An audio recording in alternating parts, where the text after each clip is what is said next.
Hello friends. दुपारी काहीतरी कुरकुरीत खाण्याची इच्छा होत होती, म्हणून म्हटलं चला आज काहीतरी बनवूया मस्त मजेदार. मी पत्तागोबी घेतली आणि तिचे बारीक तुकडे करून घेतलेले आहे. त्याच्या स्लाईस आपल्याला अशा लांब लांब ठेवायच्या आहे. नंतर पत्तागोबी स्वच्छ धुवून आपल्याला ते पाणी पिळून घ्यायचं आहे. आणि त्याच्यामध्ये मी आता बारीक चिरलेला कांदा टाकलेला आहे. उभा चिरायचा आहे कांदा. त्याच्यात बेसन, थोडं तांदळाचं पीठ, हळद, धनेपूड, थोडा गरम मसाला, लाल तिखट, थोड्याशा हिरव्या मिरच्या मी बारीक चिरलेल्या आहे, चवीनुसार मीठ घातलं आहे, तसेच थोडा ओवा चोडून टाकलेला आहे आणि थोडी कोथिंबीर वरतून घातली आणि थोडं थोडं आपल्याला असं मिक्स करत जायचं आहे. पाणी आपल्याला आधीच टाकायचं नाही आणि मी आधी पीठ उरवून ठेवलेलं होतं, बेसन पण आणि तांदळाचं पण, ते आवश्यक असल्यास आपल्याला ते टाकायचं आहे.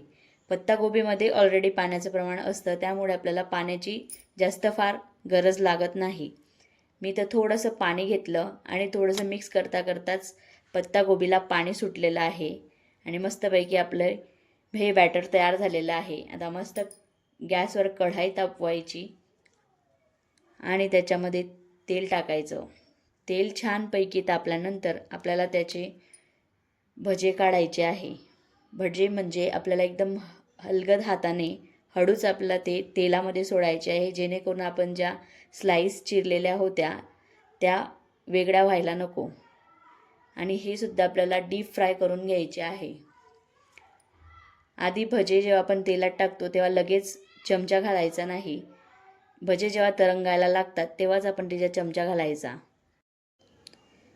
आणि भजे डीप फ्राय करायचे आहे. डीप फ्राय करताना आधी आपल्याला गॅसची फ्लेम मीडियम ठेवायची आहे, जेणेकरून भजे आतून कच्चे राहणार नाही. आणि शेवटी आपल्याला हाय फ्लेमवर कुरकुरीत होईपर्यंत तळून घ्यायचे आहे. नंतर तुमच्याकडे टिश्यू पेपर असेल तर टिश्यू पेपरवर काढून घ्यायचे आहेत. आणि मस्त आपले गरमागरम पत्तागोबीचे भजे तयार झालेले आहेत. खायला अगदी कुरकुरीत आणि खूप टेस्टी लागतात. रेसिपी आवडली असेल तर घरी एकदा नक्कीच ट्राय करून बघा आणि मस्त गरमागरम भजे टमॅटो सॉसबरोबर एन्जॉय करा.